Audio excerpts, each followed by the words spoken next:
ఓం సాయిరామ్. ఈరోజు షిరిడీలో ప్రత్యక్ష కాగడ హారతి దర్శనం అండి.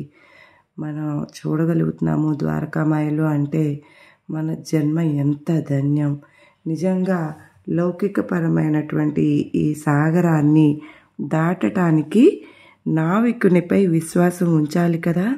అట్టే భవసాగరాన్ని దాటడానికి సాయినాథుని యందు విశ్వాసం ఉంచాలి.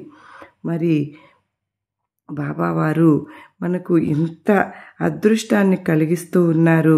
నిజంగా ప్రతిరోజు బాబావారి దర్శనం మార్నింగే చూసి కానీ నేను ఏ పని స్టార్ట్ చేయను. నాకు షిరిడి నుంచి లైవ్ అనేది వస్తుంది. బాబావారిని చూశాకే నాకు ఎంతగానో, నేను షిరిడీలో ఎన్ని రోజులు ఉంటానో అన్ని రోజులు కూడా ప్రతిరోజు ద్వారకామాయిలో బాబావారిని దర్శించుకుని మార్నింగు మళ్ళీ నేను ఎక్కడైతే ఉన్నానో అక్కడికి చేరుకుంటాను. నిజంగా ఈ వీడియోలు పొద్దున్నే షేర్ చేస్తూ ఉంటారు నాకు. అప్పుడు అనిపిస్తుంది నేను షిరిడీలోనే ఉన్నానేమో అన్న ఫీలింగ్ నాకు కలుగుతుంది. నాకు ఖచ్చితంగా షిరిడీలో ఉన్నట్లే అనిపించుతుంది ఒక్కోసారి నేను నిజంగా ఎక్కడున్నాను అని.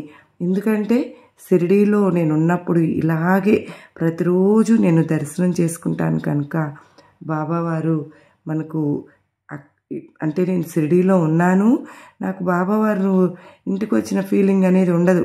షిరిడీలో ఉన్నట్టే అనిపిస్తుంది. చూడండి, మీరు కూడా గమనిస్తే బాబావారి మొత్తం మార్నింగ్ ప్రతిరోజు చూడాలే కానీ ప్రతిరోజు వస్తుందండి ఈ వీడియో. ప్రతిరోజు మార్నింగ్ చక్కగా బాబావారిని దర్శించుకోవడము అంటే కాగడ హారతి దర్శనం. నిజంగా ద్వారకామాయిలో కూర్చున్న వాళ్ళు ఎంత ధన్యులంటే అందరూ ఉండగలుగుతారా? లేరు కదా. అలాగా మార్నింగే ఈ దర్శనం మీకు కూడా కలిగించాలని. సర్వేజన సుఖినో భవంతు.